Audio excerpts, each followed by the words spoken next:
नमस्कार, स्वागत है आपका अपने YouTube channel NCERT study point पे और मेरा नाम है अर्जुन। ठीक है, तो आगे चलते हैं।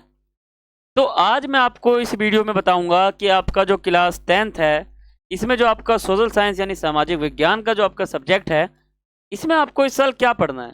ठीक है, यानी सीबीएसई बोर्ड जो है हमारा, यानी central board of secondary education जो बोर्ड है, ये बोर्ड इस साल आपके लिए सोशल साइंस के सब्जेक्ट में कौन सा सिलेबस आपके लिए रखा है, कौन सा चैप्टर आपको पढ़ना है और कौन सा नहीं पढ़ना, इसी टॉपिक के ऊपर आज हम डिस्कशन करेंगे इस वीडियो में। ठीक है, तो आप वीडियो के आखिर तक बने रहें ताकि आपको सिलेबस के बारे में पूरी जानकारी हो सके। तो ये हमारा सीबीएसई न्यू लेटेस्ट सिलेबस है जो इस साल जारी हुआ है, सेशन 2023 और 24। आप ध्यान रखें, सेशन 2023 और 24। तो शुरू करते हैं अपना वीडियो। और आप अभी तक हमारे टेलीग्राम ग्रुप को ज्वाइन नहीं किए हैं तो आप जल्दी से जल्दी टेलीग्राम ग्रुप को ज्वाइन कीजिए ताकि आपको इम्पोर्टेंट नोट्स, इम्पोर्टेंट टॉपिक आपको वहाँ पर टाइम टू टाइम प्रोवाइड करवा दिए जाएंगे ताकि आपका जो एग्ज़ाम होगा उसमें आपको बहुत ही फ़ायदा हो। ठीक है, तो आप टेलीग्राम पर जाएंगे, मेरा जो टेलीग्राम ग्रुप का नाम है a.k स्टडी पॉइंट, आप ये सर्च करेंगे तो इस प्रकार का मेरा जो ग्रुप ओपन होगा उसमें फ़ोटो ये रहेगा। तो आप उस पर ज्वाइन हो जाइए ताकि आपको पूरी जानकारी वहाँ से मिलते रहे टाइम टू टाइम। ठीक है, और आपका कोई सवाल हो, कोई क्वेरी हो और आप मुझसे पर्सनली पूछना चाहते हो तो आप मुझे फेसबुक और इंस्टाग्राम के माध्यम से पूछ सकते हो। दोनों का जो यूज़र नेम है आप सभी के सामने लिखा हुआ है। आप इंस्टाग्राम पर जाओगे, मेरा जो यूज़र नेम है, ठीक है, ये जो यूज़र नेम है आप सर्च करोगे तो कुछ इस प्रकार का इंटरफेस आ जाएगा। आप मुझे फॉलो कर लेना और आपको कोई सवाल हो मुझसे पर्सनली पूछ सकते हो। ठीक है, तो शुरू करते हैं अपना वीडियो। पहले आप ये जान लो जो आपका सोशल साइंस का सब्जेक्ट है, ठीक है, यानी सामाजिक विज्ञान का जो सब्जेक्ट है क्लास 10th में, उसमें बुक कितने हैं, किताबें कितनी हैं आपके पास। तो आपका किताब जो है सोशल साइंस में वो टोटल 4 किताबें हैं। ठीक है, 4 किताबें हैं। तो पहला आपका किताब है सामाजिक विज्ञान, ये जो है ये हमारा इतिहास का है। ठीक है, पहला आपका इतिहास का किताब है सोशल साइंस के सब्जेक्ट में। दूसरा आपका भूगोल का है बुक। ठीक है, तीसरा आपका राजनीति विज्ञान का है और चौथा आपका इकोनॉमिक्स यानी आर्थिक विकास की समझ, ये बुक। यानी टोटल आपके 4 किताब हैं सोशल साइंस के सब्जेक्ट में, ये आपको पढ़ने हैं पूरे साल। ठीक है, तो मैं बारी बारी आपको बता दूंगा कि इसमें से आपको क्या पढ़ना है, इसमें से आपको क्या पढ़ना है, इसमें से क्या पढ़ना है और इसमें से क्या पढ़ना है। ठीक है, तो आप वीडियो के आखिर तक बने रहें।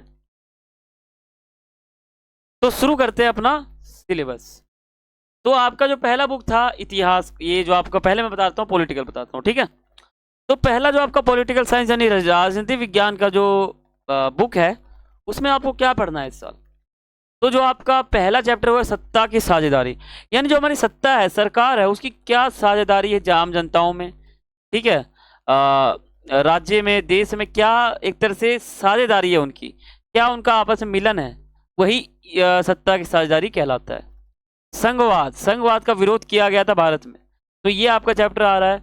जाति, धर्म और लैंगिक मसले, जो हमारा जाति के ऊपर है, धर्म के ऊपर है, लैंगिक और कुछ मसले हैं, उनके ऊपर हम बात करेंगे इस राजनीतिक विज्ञान के बुक में। राजनीतिक दल, यानी जो हमारे राजनीतिक दल है, पॉलिटिकल दल जो है हमारा, उसमें कौन कौन से दल आते हैं, कांग्रेस, भाजपा, आम जनता, इस प्रकार कितने दल हैं हमारी भारतीय राजनीति में, वो आप इसमें पढ़ोगे। ठीक है, और लोकतंत्र के परिणाम, जो हमारा लोकतंत्र है वो कैसा है, अभी उसके क्या परिणाम मिलते हैं हमें, वही आप इसमें पढ़ोगे। हमारे टोटल आपके 5 चैप्टर्स आ रहे हैं राजनीतिक विज्ञान के बुक में। ठीक है, अब अगला आपको बताता हूं जो आपका अगला बुक है और उसका जो अगला सिलेबस है। ठीक है, तो अगला आपका किताब है वो है इतिहास का, इसको हम हिस्ट्री भी कहते हैं। ठीक है, हिस्ट्री का जो आपका सब्जेक्ट है या फिर बुक है, इसमें आपका कौन सा चैप्टर आ रहा है। तो पहले आप ये ध्यान रखो, जब आप क्लास 11th में जाओगे, अगर आप आर्ट्स ले लोगे तो उसमें आपके पास इतिहास का सब्जेक्ट होगा, अलग से आपके पास इतिहास का सब्जेक्ट होगा। लेकिन यहाँ पर आपको सोशल साइंस में 4 सब्जेक्ट को एक साथ पढ़ाया जाता है, लेकिन क्लास 11th में आपको सभी सब्जेक्ट अलग अलग पढ़ाए जाएंगे।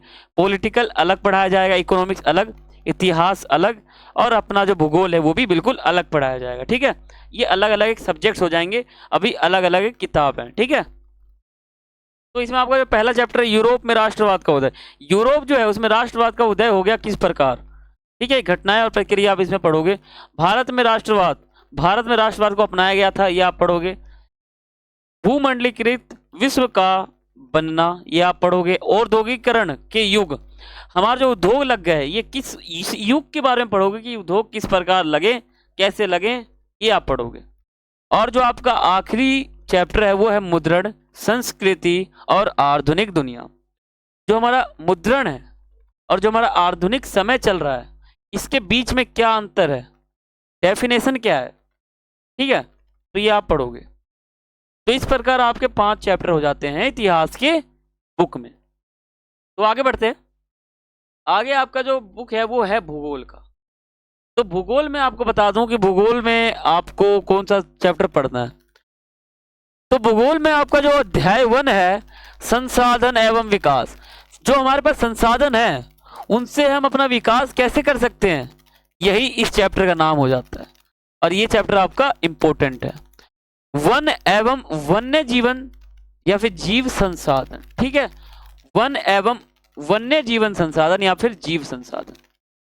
और जल संसाधन, जो हमारे पास जल एक संसाधन के रूप में हम उपयोग करते हैं, वो किस प्रकार से करते हैं, उनका फायदा क्या है। कृषि, इसको हम खेती भी कहते हैं, तो खेती के बारे में पढ़ोगे, कृषि किसे कहते हैं, उसका अर्थ क्या है, इसके प्रकार कौन कौन से हैं, कितने कृषि होती है, कब होता है, फसल कौन सा होता है, उगता कब है, काटता कब है, सभी आप पढ़ोगे, ठीक है। जो आपका 5वां है वो है खनिज तथा ऊर्जा संसाधन। ये आपको क्लास 12th के ज्योग्राफी के यानी भूगोल के सब्जेक्ट में भी आपको देखने को मिलेंगे, ये चैप्टर उसमें भी है। विनिर्माण उद्योग, हमारा जो उद्योग का निर्माण होता है वो किस प्रकार से होता है, कितना हो चुका है, कितने गति से हुआ है, क्या फायदा है, क्या नुकसान है, आप इसमें पढ़ोगे। जो आपका 7वां है राष्ट्रीय अर्थव्यवस्था की जीवन रेखाएं, ठीक है, हमारा जो देश है उसकी जो अर्थव्यवस्था है वो किस प्रकार से बढ़ रही है या घट रही है, आप पढ़ोगे इसमें। अब आपका आ जाता है इकोनॉमिक, जिसे हम आर्थिक विकास भी कहते हैं। इसमें आर्थिक रूप से होता है सब कुछ। तो ये आपका जो बुक है इकोनॉमिक्स आर्थिक विकास की समझ, तो इस बुक का नाम इसलिए आर्थिक विकास की समझ है, यानी कोई व्यक्ति अपना विकास आर्थिक रूप से कैसे करेगा इसकी समझ व्यक्ति को होनी चाहिए, ठीक है। तो पहला आपका चैप्टर है विकास। तो विकास जो है हमारे ज्योग्राफी के सब्जेक्ट में भी है और क्लास 12th के। भारतीय अर्थव्यवस्था के क्षेत्र कौन कौन से हैं, मुद्रा और साख, ये आपका वैश्वीकरण जिसे हम ग्लोबलाइजेशन भूमंडलीकरण भी कहते हैं, और भारतीय अर्थव्यवस्था किस प्रकार से उन्नत हुई है, ठीक है, प्रोन्नति हुई है, और उपभोक्ता की अधिकार, ये आप पढ़ोगे। टोटल आपके 5 चैप्टर इसमें से आ रहे हैं, ठीक है। तो आशा करता हूँ प्यारे बच्चों कि आपको समझ में आ गया होगा कि सिलेबस कौन कौन सा है, यानी इसमें चैप्टर आपके कौन कौन से हैं, ठीक है। तो ये था हमारा वीडियो। अगर आप हमारे चैनल पर नए हैं तो चैनल को सब्सक्राइब करें और बेल आइकन पर क्लिक करें, ताकि हम अपने चैनल पर कोई वीडियो डालेंगे उसका जो नोटिफिकेशन है, उसका जो मैसेज है वो सबसे पहले आप तक पहुंचेगा, ठीक है।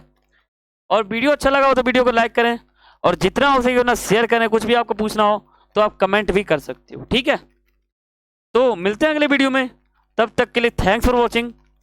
जय हिंद, जय भारत।